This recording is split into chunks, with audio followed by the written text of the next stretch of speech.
یہ تو دلیل ہے، منع نہیں ادھر فرمایا، ادھر منع نہیں فرمایا،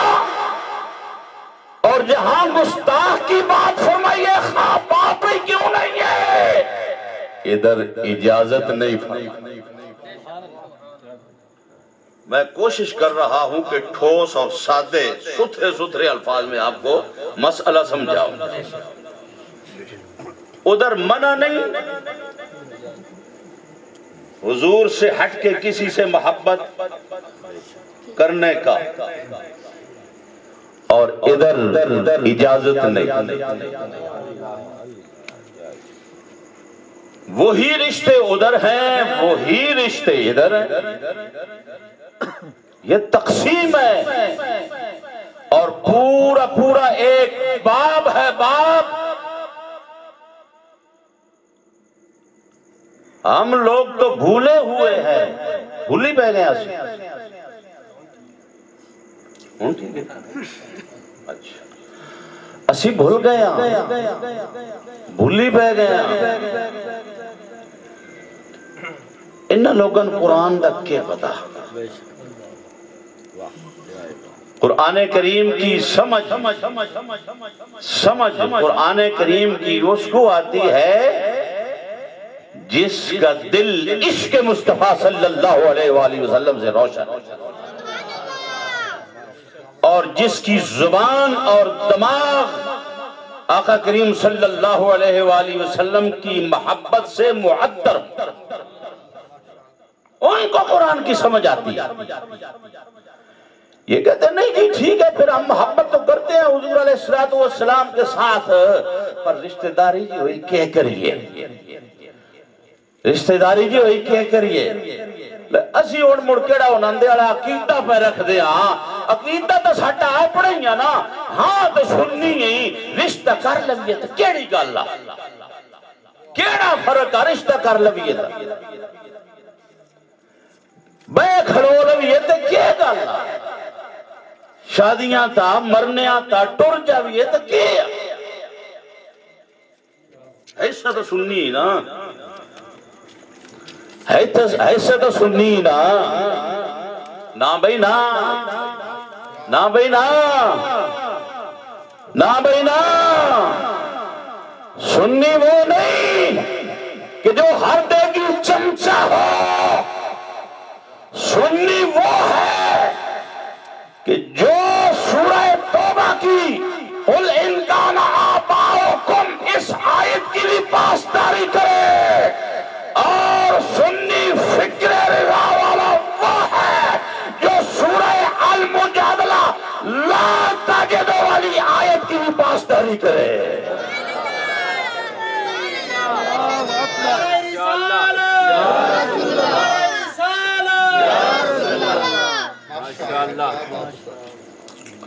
وہ سنی نہیں ہے،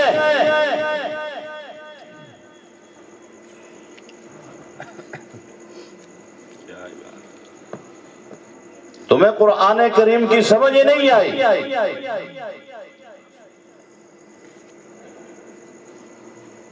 فرمایا جو میرے نبی کا دشمن ہے اس کے ساتھ تعلق ختم، تعلق ختم۔ یا اللہ پیو نہیں، پیو نہیں، تو صدیق اکبر دے پیو کوئی نہ، یا اللہ بھرا نہیں، صدیق اکبر دے، فاروق اعظم دے، عثمان غنی دے، حیدر کرار دے، صحابہ دے، پتر نہیں یا اللہ، انہوں نے پتر کوئی نہ، انہوں نے نان پتر، ہاں نا، انہوں نے نان پیارے، پیارے آنے نا، پیارے ہاں نا، باپ آنا تا پیارے آنا، پر پیارے اس وقت بنے جس وقت محمد مصطفیٰ دے درد غلام بنے، پھر موڑیا تے جا کے دربار رسالت دے وچ لے جاندے رہے۔ تے جا کے موڑیاں تے جا کے تے جس وقت انہاں نے سونے دی گل چنگی نائی نہ لگ دی ایک باری کوئی گل چکی تھی ایک روایت میں چاہتا صدیق اکبر نے انہیں گل سنا بھی ہے نا کئیاں دے کلیجے کم دن کئیاں دے دل کم دن ہیں انجوی ہوندہ جی ہاں ہوندہ تو اٹھے جائے تنا انہ مسلمان تو اٹھے جائے تنا انہ انجے تنا ہی نا اللہ تعالیٰ نے ارشاد فرمایا والسابقون الاولون من المہاجرین والانصار والذین اتبعوهم بإحسان رضی اللہ عنہم ورضوا عنہ اور کائنات والے ایک بڑا وڈا انعام ہے رضی اللہ عنہ پر قربان جانا محمد عربی دو غلامہ تو جنہوں اللہ تعالیٰ نے محبوب دی محبت واسطے چن لیا اللہ نے انہوں نے انعام فرما دیتا وردو عنہ نعرہ رسالت نعرہ رسالت سرکار کی آمد سرکار کی آمد منٹھار کی آمد منٹھار کی آمد میٹھے کی آمد میرے آقا کی آمد لجپال کی آمد لجپال کی آمد علامہ محمد اسحاق جلالی صاحب یہ کوئی غیرت ہے لجپال لجپال یہ کوئی غیرت ہے یہ ایمانداری ہے قرآن کے فتوے سے یہ بے ایمانی ہے یہ غیرت نہیں بیلے دے سٹھے ایدو کسا ہنگرہ ماریا تھا ہنج بھج بکے یہ اودو کسا ہنگرہ ماریا تھا ہنج بھج بکے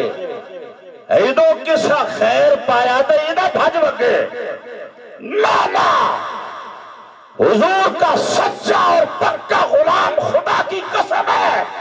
وہ نہ بکنے والا ہوتا ہے نہ جھکنے والا ہوتا ہے وہ قل انکان آباؤکم فرمان حق باری تعالیٰ کا بھی پاسدار ہوتا ہے اور لا تجلو قوم یؤمنون باللہ والیوم الاخر یوادون من حاد اللہ ورسولہ ولو کانوا آباءہم او ابناءہم او اخوانہم او عشیرتہم اولئک کتب فی قلوبہم الایمان وعیدہم بروح منہ ویدخلہم جنات تجری من تحتها الانہار خالدین فیہا رضی اللہ عنہم ورضوا عنہ اولئک حزب اللہ اس فرمان کا بھی پاسدار ہوتا سبحان اللہ سبحان اللہ علامہ محمد اسحاق جلالی صاحب شیخ القرآن علامہ محمد اسحاق جلالی صاحب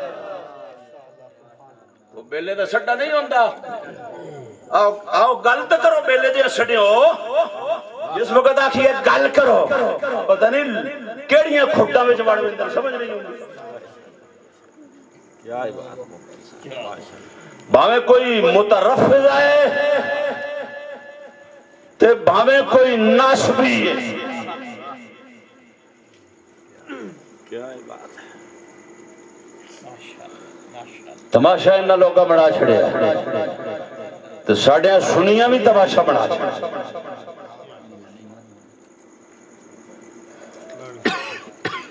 میں جنہاں نون سنی پہ آدھا انہاں بھی تماشا بڑا ہے میں جنہاں سنی پہ آدھا نا انہاں تو مراد اصل سنی ہی لیندہ پہ جو اگر ٹھیکیدار بنے ہوئے ہیں سمیت میرے پڑی کلی تو میں آپ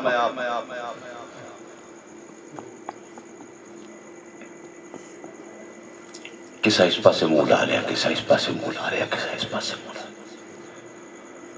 اہل سنت کا پرچم میانہ گوندل میں بڑی مشکل سے لہرایا گیا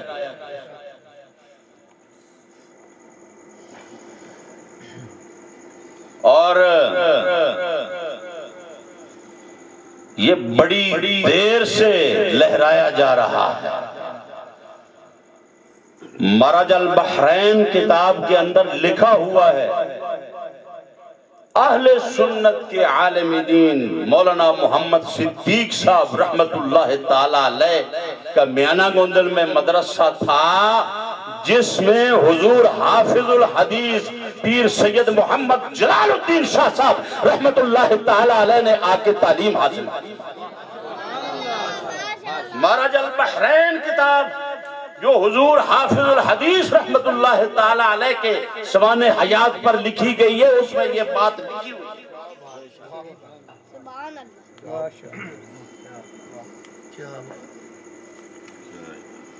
بالتدریج درجہ بدرجہ یہ پرچم اور پودا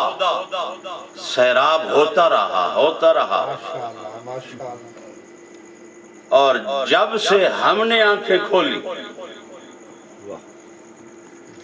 اس وقت بھی سیوی تھی وہی سیوی حضرت پیر جلال لجپال کے یہاں سے تشریف لے جانے کا سبب بنی، اور جب سے ہم نے آنکھ کھولی ہوش سنبھالا اور ہم نے لوگوں کے پیچھے ہٹ کے نہیں، میں ساتھ منہ لگا کے کہہ رہا ہوں، لوگوں کے دروازوں کے سامنے اسٹیج لگا کے پرچم لہرائے اہل سنت و جماعت کی حقانیت کے، عقائد اہل سنت و جماعت کی حقانیت کے لوگوں کے دروازوں پر اسٹیج لگا کے پرچم لہرائے ہم نے۔ نعرہ تکبیر، نعرہ رسالت، نعرہ رسالت، نعرہ رسالت۔ کیا نہیں صاحب گواہ آپ یہ اسٹیج بنانے والے ہو؟ ابھی آپ اندر کمرے میں کیا فرما رہے تھے کہ ہم 4 بندے ہوتے تھے، جب ہم نے جلوس شروع کیا میانہ گوندل میں 12 ربیع الاول کو، بانیان جن میں ایک نام انہوں نے ہمارے حضور والد محترم رحمت اللہ تعالی علیہ کا بھی ذکر کیا ہے، ان کی محنتوں کا نتیجہ، ان کی محنتوں کا نتیجہ جس کو اللہ تعالیٰ توفیق عطا فرمائے، جس کے سر پہ میرا رب صحرا سجا دے، اس میں بڑے چھوٹے کی عمر کی قید نہیں ہے۔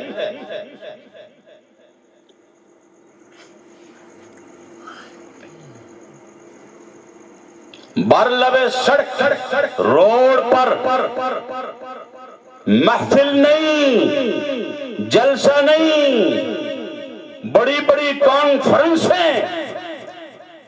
کنہوں نے کروائی؟ یہ میرے پیارے بچے بیٹھے ہوئے ہیں، ہمارے پروردہ ہیں،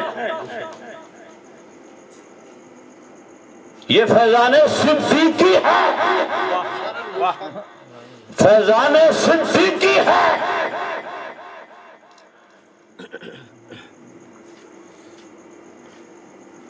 اور بڑے بڑے ہمارے پیدا ہونے سے پہلے ادھر مناظروں تک معاملات پہنچتے رہے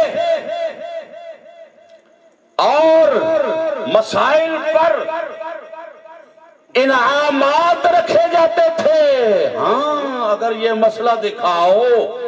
جو تم نے بیان کیا ہے تو ہم یہ دیں گے، وہ دیں گے، 100 دیں گے، 200 دیں گے، 500 دیں گے۔ اور وہ اسٹیج کون سا اسٹیج ہے؟ وہ آستانہ علیہ صدیقیہ، جہاں پر اب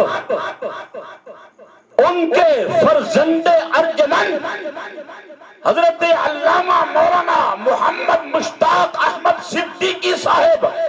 اللہ ان کا سایہ قائم رکھے، وہ تشریف فرما ہے۔